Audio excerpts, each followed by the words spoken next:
Everglades today, you've seen this probably a lot of times, is 50% of its size, of the original size before we plumbed it. It's fragmented. All those little lines there are canals and levees, which means the water levels and how we move water between these compartments, it's tricky business. It's drier. It's fertilized. You can see some signs of fertilization, right? Some green stuff here, some cattails as you get close to the EAA, and it's salty. So that's the Everglades we have today. And you may have seen this depiction, rendition of what the Everglades would have been. You can see the connectivity here, the slough coming up into your neck of the woods, and that connectivity and how broad the river was, and it would have connected through these little breaks in the limestone into Biscayne Bay. Lots of water flushing eastbound here, lots of water going towards the Gulf, and then lots of water going into Florida Bay, south. But this is not what we have today. So this is a different Everglades. We're trying to bring it back, but there's constraints, right? We're not going to be able to increase the size. So there's some plumbing issues, and look at these hard boundaries. We have people on one side, Everglades on the other side. Really, really hard to manage water as an engineer. To keep it wet on one side and keep it dry on the other side. It's not easy. So here's also another challenge is that because it's smaller, we have much less water in the ecosystem overall. The little arrows show you where the water is going, the direction of water flow, and how much water there is. Darker, bluer means more water. So if you look at a distance, you see this huge difference between the blue, lots of water, and the green, which is less water. So as we go lighter into the green, it means less flow velocity also. And then, so you have less water, it's really hard to manage it. We've got to keep it dry on one side for people, kind of keep it wet on the other side for the people, for fish and for critters. And then it's hard to get that lower volume of water to the coast because you lose it as you go down. You really lose it. And then you have these crazy things, like the water goes in the wrong direction. So look at the arrows here, they follow this really nice. All the arrows point the same way. This water's just kind of flowing, and there's this nice slope that lowers down. And look at this, water's going here, and it's piling up on this side. This side is not getting enough water. This side is not getting enough water.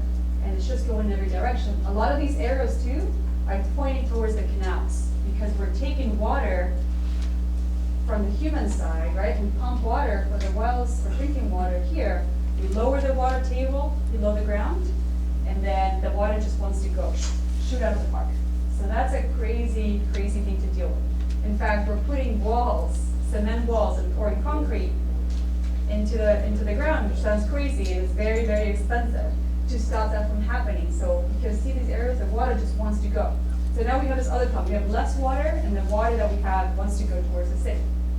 That's very, very hard to deal with and very expensive. So too wet, too dry, flow goes in the wrong direction. So this drives engineers crazy. Yeah? Question, if you had Fantasia, what would you do to change the current flow to more resemble the original flow? Am I being recorded? Yes. Always. This is the perspective of a fish person. You're asking a fish person. No, but just, again, for the fish. Probably we would have to say goodbye to ag in South Dade. Yes. And then put a wall here and keep that water to send us out. That's one solution.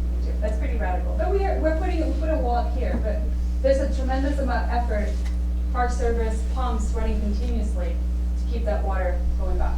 Pumps running here. There's a pump right here that takes water that wants to go this way and pumps it back all day long. Is that lending to saltwater intrusion? Yeah, that's the other part, right? Yeah, so as we draw the table down, then we got saltwater intrusion under the farmlands. So that's another issue. How does Biscayne Bay and Card Sound compare to Florida Bay in terms of the hypersalinity measurements as well as the algal blooms? They get hypersalinity, and they're getting some algal blooms, and they're getting some macroalgae that's non-native. There's a mortality of grass up here that's pretty expansive, that's happening now. And the bay gets these also, all the canals are used to take advantage of all those creeks, so we get pulses. The water comes in and pulses like you guys get it here. This is very pulsy system, much more natural, and then it's no longer an estuary. Like, it's just a marine lagoon that you open the floodgates and it gets overwhelmed by fresh water. Yes. Yeah, so a little bit of moisture, I would say. And then it gets all these contaminants and inputs from human people from being an urban bay. But are you getting the same ratio of phosphates and nitrates in Card Sound as you are in Florida Bay? I haven't, so Florida Bay is pretty low for nutrients. It doesn't get any nutrients from human inputs. All the nutrients are generated by in situ mortality. Okay. Yeah, of mangrove leaves, but we are very good in terms of getting, because the system is so nutrient poor that it picks up any nutrients before we get to the bay. Okay. It's Yeah. also, you know, a rich flow coming out of the blades Yeah. already. Yeah, and that water, the marsh picks up all those nutrients, so we would have to really fertilize a lot for us to see anything coming into the bay. So Yeah. can we let her kind of finish? or- I have maybe 8 minutes, yeah, I don't want to take up your time. Yeah. Come, yeah, And then we can have questions at the end of this. Okay. Maybe she'll answer. yeah, I have maybe 6 or 8 more slides. Okay, so here's some stuff that concerns you guys. So the other big problem with it, the biggest problem, I would say, is, as you know, is that the lake has too many nutrients, right? So if we want to get water south, we have to clean it up. And it doesn't store water as well either. So we release down here, we release those arrows in your neighborhood, we release all that water east-west. Those connections to the lake are artificial, they're not natural. And so that fertilized water has to go. We cannot put that fertilized water into the Everglades. It makes these changes that are not negotiable in terms of the wetlands. So we have standards for water quality. That water cannot go into the natural Everglades. We release it out of your estuaries up here. And those arrows show you the volume of water that comes out. We have the world's largest man-made wetlands in the world to clean up the water. And they work really well. They are really awesome. They're right here in this bright green area. We call them STAs. They're right here, and they're fantastic, but they're too small. So they can't take more water. So they run to capacity. If we run water any faster through them, they don't clean up the water. So we can only get in so much more water through them, and then because of that, we release a lot of water out of the Coxsackie and the San Lucie. This is an idea I plotted to pass 15-year water budget. How much water you guys get out here to the San Lucie and Coxsackie, and how much water goes to Everglades National Park. How much water enters the park here, how much water comes up in these two arrows, east and west. So if you take out the whole volume of water, you guys, for every drop that goes to the park, you guys get a drop that gets released out of both estuaries. Mostly Coxsackie, that it has too much nutrients and it gets released. So we could potentially double the amount of water that comes to the park. We have the water, we just have to release it because it has too many nutrients. Yeah, so we have the water. So that's good news, but you know, we have the water's in the system. So 55% gets released, 45% comes to the park. The amount of water that gets released at the Coxsackie and the San Lucie here is 6 times what comes to Florida Bay. So we could really use that water. We'd be Gotta glad to clean give up. it to you. So, so what fixes are needed? You know what I'm gonna say. Fixes. We need more storage. We need more of these amazing wetlands that work really well. They're expensive, but they work amazingly cleaning up the water. How about point source pollution? Where we point the Yes. source and stop it at the source. Yeah, but the water's from the Why lake. do we have to clean the We gotta water? clean up the water from the lake. It's all of the lake. The case has so many nutrients. We gotta clean up but we also have human resource or human, waste issues for sure. And that's part of the problem. Yeah. Yeah, so the estimates are that we need 50 to 70% more of these STAs. So we need to take out what we have and add up 50%. Just to give you an idea, the new EAA reservoir, which is awesome, is coming online, that's 20%. So that's good, but we need more. We need more. This is a huge issue. This is number one. We gotta clean up that water. We need more STAs. We just gotta keep fighting to get more land, to get more STAs. The second is this fixing the water south, the question about what would you do. Getting the water south is really hard. We lose a lot of water and we just had some constraints. Like there's a community here that we had to wrap the water around because we couldn't flood them. We just finished, the Army Corps just finished the Through Mod Water. Some of you may have heard of this project, just finished that project. So now we're able to send more water south. But it's a challenge. And we also have conflicts with agriculture because they want to keep the canal levels low, so we don't flood the fields, and we need to, and that gets in the way of us getting more water to the south. So we need lots and lots of water to stop the high salinity, a ton. And we need to fix these two issues, more storage, and then fix the routing. Okay, I want to maybe pick it up so I don't take over time. Some recent good news for the Bay that we've seen that I wanted to share with you is Hurricane Irma. We tend to think of hurricanes as these negative effects, but when you have no water, who has water? Hurricanes have water. Hurricanes have lots and lots of water. A hurricane came and sort of pushed up the peninsula. It rained everywhere. It didn't rain a lot because it moved fast, but it rained over so much area that we have a tremendous volume of water. That water ended up in the Bay. So we had amazing low salinities in the Bay, the lowest we've seen in a long time, actually ever. Ever. Lowest salinities for those stages, ever. The kind of water that's not attainable currently in restoration. This is really cool. This gives a glimpse that if we make things better for the ecosystem and we put more water, it can get better. Because we had water that we cannot get to the Bay today. We cannot get to the Everglades, and we have tremendous volumes of water, and it gives a glimpse like, wow, in a year, the ecosystem can, all the birds, I don't know if you guys heard, but all the birds, we had a record wading bird nesting of birds, and we had a record amount of spawning. All of our fish went to spawn. They all went to make babies. They were making babies during the hurricane, as the hurricanes knew that. This is very exciting. So we have lots of these amazing juveniles. So I was at the Army Corps public meeting yesterday for the combined operations plan. We were talking about this. We had an amazing status of our fisheries right now in Florida Bay. Why is that? We have tons of snook and tons of redfish. These are hurricane babies. These are babies that were born after the hurricane at the high water. And because of this, we know hurricanes promote fish reproduction. It floods backwaters. Fish are like, oh, this is a great time to go make babies. And the babies are going to get to backwaters because everything's flooded. Let's go down and spawn. So, I know, right? It's great. So we went out to sample, and 3 months after the hurricane went by in December 2017, we caught like baby snook about this big everywhere. They're just everywhere. And this is the snook catch rate from the park. The park has a survey at the dock. It asks the anglers how many snook you catch. And what you're seeing here, this is back to the 1980s. And this is only 2018, so I don't have the data for 2019. But if you talk to anybody who's been fishing on the Bay, Mike, there's a ton of snook out there that most people have seen in 20 years. It's really exciting. And this is the catch rate. We had a really nice high catch rate in 2007, 2008.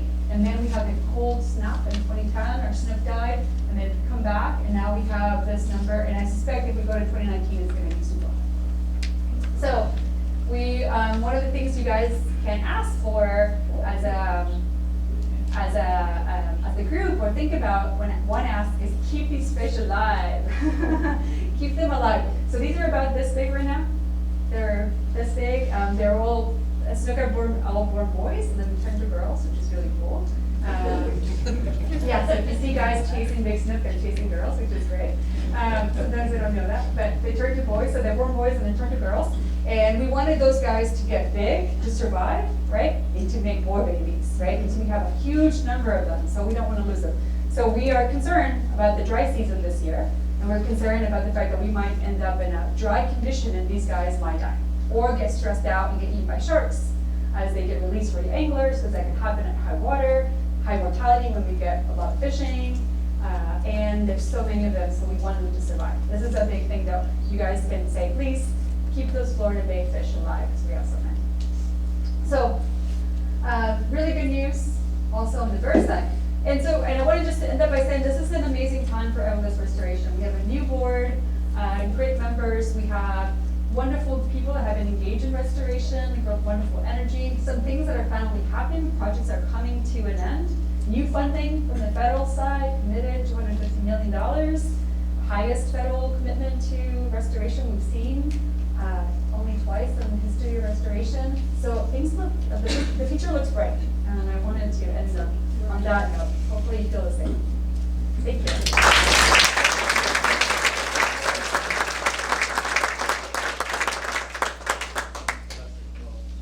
We all know we need to get water south, now we know why, Yeah. for a lot of reasons. Yep, let me take a couple of quick questions. Let's start here with Blair and then Mike. Hey, Blair. In terms of sending more water south, you didn't mention the positive effects of the bridging of the Tamiami Trail. And we're trying our hardest up here to make sure that we're sending water south during the dry season. Right. But there's sugar shills and people that are saying that we can't take more water because we can't, we just can't accommodate it. And then you sort of confirmed that maybe we can. So the question is, you didn't talk about the positive side of the trail Yeah. being lifted, and the fact that the S12s, they haven't been sending any water south pretty much the whole dry season. And we're fighting up here to get that flow going Yes. south. Yeah. I think some waters and the bridging that's wrapped up, so we have the ability to send water south and wrap it in the Northeast Shark River Sluice. So instead of using the S12s, wrap it west, like it used to be more sort of that, if I can go back to the slide, but back, so if you see the arrows wrapped, these arrows, see how the water would have wrapped this way? Like we're trying to get that back. So we can do that with a bridge now, so this is great. And then we feel that we've worked on the Las Palmas community, that was a big constraint for flooding. And then we have that 90-day ability to maintain the canal level high. The stage in the canal is a big constraint because of road damage, that's still a constraint to send water. We have to get these allowances that allow us to keep the canal stage. So if the stage goes too high here, it damages the road. So until we get that, more bridging, that's going to be an issue. And plan is to elevate the road. So we have an allowance to keep the water high, and that's still a constraint. But there's more water coming this way than we've seen ever before. And we had a records amount of water, 1.6 kiloacre feet. The park gets 1,000, we have 1.6 coming into the park. Big chunk of that through that area right after the hurricane. The park has said that they'll take as much water as you The can. park wants more water. Part of that with that diagram up there where you've got those two lines coming parallel, those are the L67s. Yeah. That's part of SERP or SEP, and you'll get more water into the A2 and whatever out of that. But operating, you said earlier, talking about cutoff walls, the big problem is if you go back and look 15 years ago when mod waters in the 80s, when they first talked about it, most people were talking about those cutoff walls needing to be there so that you could fully operate mod waters. And that's that 10-mile stretch that floods the fields. They've got 2 monitoring wells in there. When the water gets up to a certain point, Yeah. they won't put any more in the canals. Yeah. And that's an age-old problem of design. The design was done well, and then people, shills of whatever design you may want, came in and decided that 10-mile stretch of cutoff wall didn't need to be put in. Yeah. Now that's the impediment Yeah, that's to a pushing problem. more water, to get it into that area, over that ridge, into the Everglades National Park and run it down Taylor We Street. have, so there's a new pump structure here Right. that takes that water and pumps it But this those way. 2 lines, those L67s, those are due to be taken back out when the SEP project starts and put more water in, so that Tamiami Trail section that is an impediment is gonna have to get fixed. They still need that stem wall. Right. Can you Okay. point out where the new bridges are? They're here, yeah, How far on this away? side. Yeah. That side bridge, right, okay. And Yeah. the S12s that were referred to are culverts on the other Right side, here. right there where. That's 41 Those are going existing. across. Yeah, Tamiami. this is Tamiami Trail, so you can see the water has this nice bend here. Yeah. It wraps up, so that's where we're trying to get that water coming, because this area's been way too dry. Somebody else have any? Gotta move on, so, Yeah, Jen, thank you though. Yeah. I fished the main hours in 19, I'm sorry, was I next? Yes. 1968, I saw the big bloom, I helped sample the water. I was down there 10 days ago and 7 days ago. All the bites you described are pea green chucked, full of algae right now. I'm seeing a lot of dead shoal grass, mats and rafts of it. It looks like 2016 again. I know how high that salt is up there. And by the way, the fish, there's tons of baby redfish back here. Yeah. But what do you think about what's happening in the bites right now with the salinity? It's 40 and 41. With It all looks that a dead little high. seagrass, is that a direct stress already from the salinity? Or is this just shoal grass possibly naturally being driven up by the wind? So, we don't know, there's all that sediment Yeah. that I was showing you, I sent you this slide maybe. There's all that sediment in that western part of the bay. So we think there's some secondary mortality. Right there, yeah, there we go. See all that sediment? So Johnson Key Basin has some mortality here of seagrass that I think is due to the turbidity, because the grass died in that area, and then you get suspension, and you get this positive, we call it positive, you lose it, the sediment gets loose, creates less light, kills more grass, more nutrients, more algae, kills more grass, and you're in that state, going around that state. Paul, then Kenny. I was, we're talking about the current situation, but I was wondering if you could comment as what happens when we see sea level rise, because we're already starting to see that up here during king tides, for example. So could you comment on that, please? Yeah, so sea level rise, I didn't talk about that. It's doing some scary things. Let me go back to that map. Have you guys heard about peak collapse? This is what we're seeing. Yeah. Little peak collapse. Peak. So we have sediment. So the worst part for soil intrusion is happening here, the Cape. And so what we're seeing is behind in the marshes that are back here. This used to be old marsh. It has mangroves now. It's salty, but in these marshes out here, the sawgrass, the roots are getting smaller because they have more salt, and then the sediment is losing. But it's not happening at the coast. It's happening inland, which is really scary. So we're ponding way back, like a kilometer inland. That's not good. We're making open water way back here, It's not like a shoreline thing. It's happening way back. The roots get salty, the sawgrass gets stressed, the roots get smaller, and the sediment just goes goodbye. And then we have this little grass up and sticking out, and the sediment just goes away. And then we have these ponds. So if you look at a satellite image, you'll see these little ponds that are forming, and that's really scary. Very concerning.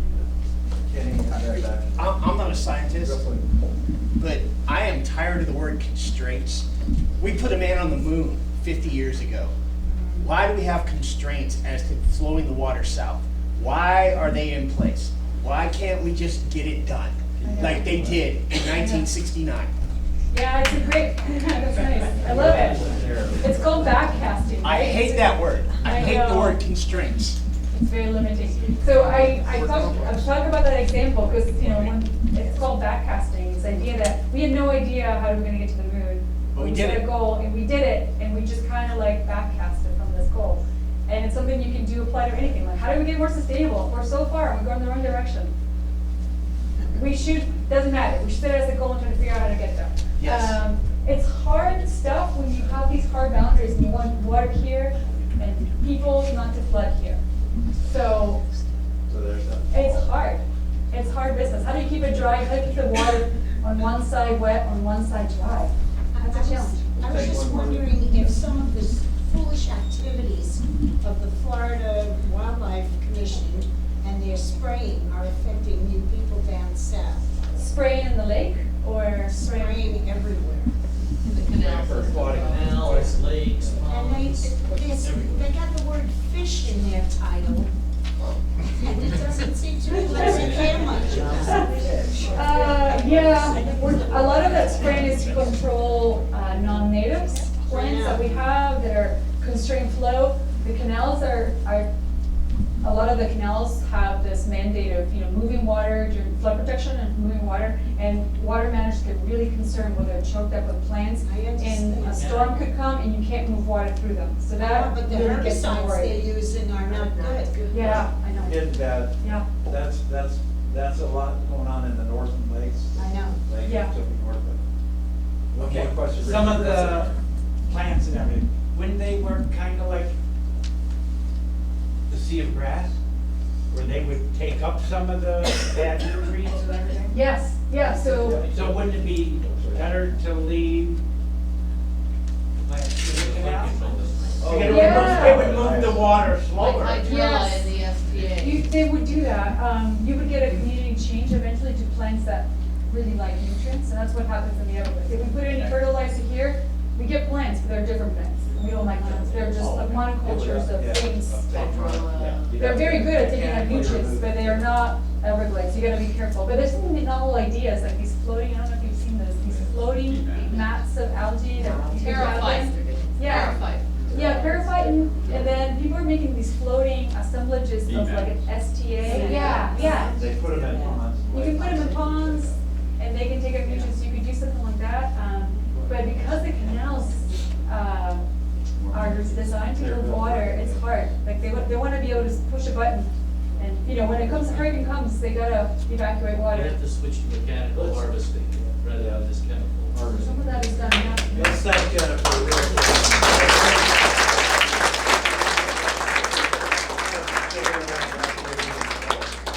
So we'll get started. So we got a few other things on the agenda to cover, but thank you so much. Martin County, City of Stewart, and South Florida Water Management. Martin County, we've got John coming up. Say a few words. Just updates. What's happening? Good afternoon. I'm going to stand over here since I don't have a presentation and all your necks and backs are probably. In the interest of time constraints, sorry. Oh, you used it. I'm just going to cover 3 important points, and I'll leave the expert science stuff to Katie and Diane. First of all, recently there was a little bit of interest in what the county was doing on LOSM. And we realized that our team kind of all had our heads in the work, and we were not communicating very well. So in that interest, we've ramped up kind of our communication protocol for that effort. Last Thursday, I believe it was, there was a joint meeting of the City Commission, the County Commissioners, and the School Board, and Indian Town's new council. And we had the opportunity to present a little more thorough explanation of what activities the county has taken part in. If you're interested in that, it should be up on MCTV under the joint meetings menu. I don't know, yesterday it wasn't up yet. Hopefully it'll be up in the next day or two, and you can watch that. And then also our communications folks with the county who manage our website and our social media have endeavored to try and provide updates after every key meeting, after every key activity that the county is engaged in. It is as you all know, that process is going to be a long process, and it gets very technical at times. It's truly a feast or famine effort in terms of what's communicable to the public in progress. So there'll be large periods of time where sub-teams are just in the weeds working through very scientific technical data, and then I'm going to roll up to a proposed decision at that point. And that's where it'll be feast for stakeholders to input and provide feedback. So we're coming up on some key points with that. I'll just point out that we expect shortly to get the kind of the final scope of the project. You know, it's been a full year since we provided our scoping comments, and they provided the feedback back to us, what they heard, and now we expect shortly to hear what the project is actually going to include in the scope. And then we expect to start seeing some of the initial array of alternatives in May, where we'll really get to dive into what are the assumptions and performance measures that were used to analyze performance, and that's really where the hay will get made in that process. One other thing on that that was really exciting for us. I don't know how many of you read the UF Water Institute report that Jackie's folks paid for to inform the district and the state on some of the issues and concerns that should be addressed in LOSM. I think it's like a 67-page report. It's supposed to be independent and scientific, and it was remarkable how closely it matched up with the county scoping letter. So we were very encouraged. That's also been posted to our website. If you haven't seen that, I would encourage you to take a few hours this weekend and read our scoping letter and then the Water Institute report. We're on the website, what it be? It's on martincounty.org/LOSM, or if you go to the Martin County homepage, About halfway down, you can click on, there's a banner for water, or for water quality, and then on the far left link, there's a picture, and it says LOSUM activities. Maybe we can put those links to the Rivers Coalition website link as well, Yes. so that maybe we can cross-link so that people can go there and find that. That would be wonderful, that'd be wonderful. And I think they're also gonna occasionally push that out on our social media, so that you can follow a link from your social media accounts when it pops up there. Good idea.